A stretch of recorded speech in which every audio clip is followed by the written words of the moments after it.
एक और बड़ी अहम डेवलपमेंट बिलखुसूस पाकिस्तान के लिए बहुत मेजर सक्सेस है इंटरनेशनल अरीना पे यूएस ताल्लुकात के साथ और दहशतगर्दी के खिलाफ पाकिस्तान की जंग में बहुत बड़ा माइलस्टोन है, क्योंकि यूएस स्टेट डिपार्टमेंट ने एक स्टेटमेंट जारी की जो सेक्रेटरी रूबियो की जानिब से जारी की गई, मार्को रूबियो की जानिब से वज़ीर ख़ारजा हैं, कि ये जो कलअदम तंजीम है BLA बलूचिस्तान लिबरेशन आर्मी और मजीद ब्रिगेड, इनको दहशतगर्द तंजीम के तौर पर नामजद कर रहा है अमेरिका, जबकि जो मजीद ब्रिगेड है उसको बलूचिस्तान लिबरेशन आर्मी की साबका खुसूसी तौर पर नामजद आलमी दहशतगर्दों की फहरिस्त यानी SDGT में शामिल किया जा रहा है।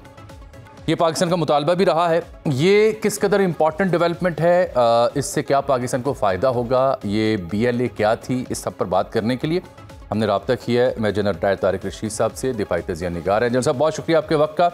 एक लंबी लिस्ट है सर इनकी, मजीद ब्रिगेड की भी और BLA की भी, और जिस तरह से ये प्रॉक्सीज के तौर पर यहाँ काम कर रही थी, हम देख रहे हैं कि इंडिया में बड़ा वावेला इसके ऊपर हो रहा है। How important is this statement और the decision made by the US state department? देखिए, पाकिस्तान के लिए बहुत ही बड़ी और अच्छी खबर है और बड़ी सिग्निफिकेंट खबर है। पाकिस्तान देखें, बलूचिस्तान में फितना और हिंदुस्तान पिछली 2 दहाइयों से ज़्यादा दहशतगर्द कार्रवाई में मुलव्विस थे और हम बार बार दुनिया को बता रहे थे। हमने डोजियर भी पेश किए UN में, बट उस वक्त शायद हालात मुख्तलिफ थे। मार्का हक के बाद दुनिया चेंज हो गई। अब तो देखें, बुक भी आ गई है, the war which change everything. तो मार्का हक ने जो है दुनिया को चेंज किया और पाकिस्तान का इमेज एक बड़ी जिम्मेदार मुल्क के तौर पे, और हमारे लीडरों का इमेज इस तरह से पेश हुआ कि जो कहते हैं वही करते हैं। इंडिया के मोदी ने जो कहा वो उसको करके ना दिखा सका। उसने पाकिस्तान को अंडरमाइन किया और झूठ बोला, और इतना झूठ बोला कि अब उसके अंदर से अपोजिशन वाले, उनके रिटायर्ड सर्विसेज चीफ, वो कह रहे हैं कि हम पूरी दुनिया में मुंह दिखाने के काबिल नहीं रह गए। तो जिस मुल्क के पॉलिटिकल लीडर, उनके सर्विसेज चीफ अगर झूठ बोलें और आप कहें कि हम दुनिया की सबसे बड़ी डेमोक्रेसी हैं और हमारी फौज जो है दुनिया की दूसरी तीसरी बड़ी फौज है, और अगर आप झूठ बोलें तो आपकी कोई इज्जत नहीं करता। और जो आप कहते रहे वो खोखले दावे थे, खोखले बड़े बड़े आपने उसमें चीजें क्लेम की, पर दुनिया को साबित नहीं कर सके। जनरल साहब, जो कहा वो जनरल साहब, ये अमेरिकी जो महकमा खारजा है वो ये कहता है कि इस तंजीम को दहशतगर्द करार देना दहशतगर्दी के खिलाफ हमारी जंग में एक अहम किरदार अदा करता है और दहशतगर्द सरगर्मियों को रोकने का एक मौसर तरीका है। क्या हम समझें कि अमली तौर पर भी अमेरिका दहशतगर्दी के खिलाफ जंग में हमें गैजेट्स और इक्विपमेंट भी देगा? देखिए, गैजेट्स इक्विपमेंट तो देगा ही देगा इंशाल्लाह। हमारे पास पहले भी गैजेट्स और इक्विपमेंट वगैरह थे। हम डिफेंस जो है अपनी जो हमारी जो रिक्वायरमेंट है उसमें ऑलमोस्ट हम जो है खुद कफील हैं। हम ये चीज़ें खुद भी बना रहे हैं। अब अमेरिका जो उसने खुल के स्टेटमेंट दी है, अब देखें, अगर वो BLA को दहशतगर्द तंजीम करार देता है तो BLA को कौन सपोर्ट कर रहा है? उसे इंडिया सपोर्ट कर रहा था। उनके प्राइम मिनिस्टर भी इसके मतलब बयान देते रहे, उनका national security adviser Ajit Doval साहब भी कहते रहे। तो अब देखें, उनके मुंह पे भी ये तमाचा है और उनको अंडरमाइन किया गया है। अब मेरे ख्याल वक्त आ गया है कि पाकिस्तान जो है ये डोजियर्स अब UN के सिक्योरिटी काउंसिल में पेश करे और अमेरिकन को बताए कि ये देखें, ये हमारे पास ये सबूत है और इंडिया में ये फितना हिंदुस्तान और KPK में फितना और खवारिज को ये सपोर्ट कर रहे हैं, और इंडिया को FATF में ब्लैक लिस्ट किया जाए और इसको एक ऐसा मुल्क करार दिया जाए कि जो स्टेट लेवल पे पूरी दुनिया में जो टेररिज्म को सपोर्ट कर रहा है। कनाडा की हमारे सामने है, हरदीप सिंह जो है, गुरुपत्वंत सिंह पन्नू साहब को देखें, इन्होंने अमेरिका में मारने की कोशिश की।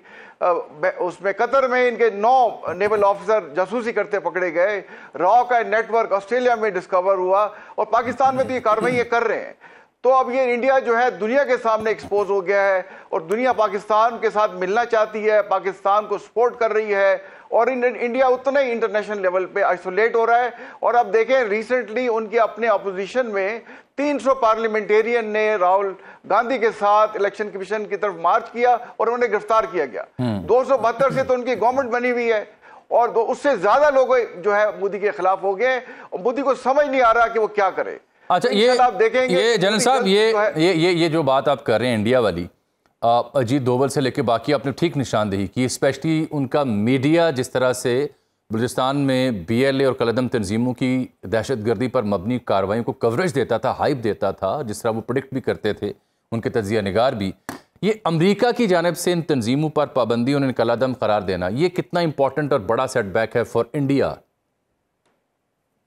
देखिए, ये बहुत बड़ा सेटबैक है और मार्को रूबियो की जो स्टेटमेंट जारी हुई उसमें उन्होंने इंसिडेंट कोट किए हुए कि मार्च में जाफर एक्सप्रेस का इंसिडेंट हुआ जिसमें उसमें 31 मुसाफिर मारे गए, 300 से ज्यादा यरगमाल बनाए गए। इस तरह से उन्होंने जो कार्रवाइयां मोटी मोटी की 2019 में और उस 2019 और 2025 के बीच में उन्होंने निशानदेही की है, तो वो डायरेक्टली उन्होंने पिन पॉइंट किया है। और आई थिंक अभी देखें वक्त के साथ साथ आप देखेंगे कि ये जो इंडिया पे पाबंदियां लगेंगी, क्योंकि इनका जो घिनौना जो चेहरा था वो दुनिया के सामने नजर आ रहा है। और ट्रंप देखें, ट्रंप जो है वो डील मेकर है, वो एक बिजनेसमैन है।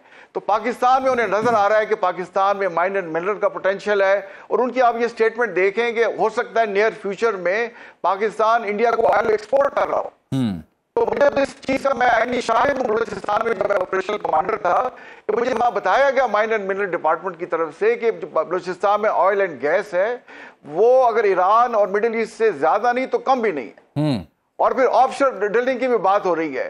तो जो है ट्रंप साहब वो इस तरह पाकिस्तान को देख रहे हैं कि यहाँ बिजनेस अपॉर्चुनिटी है, उनको रेयर अर्थ मेटल भी चाहिए जिसमें हमारा गिलगित बल्तिस्तान और बलूचिस्तान उससे भरा हुआ है।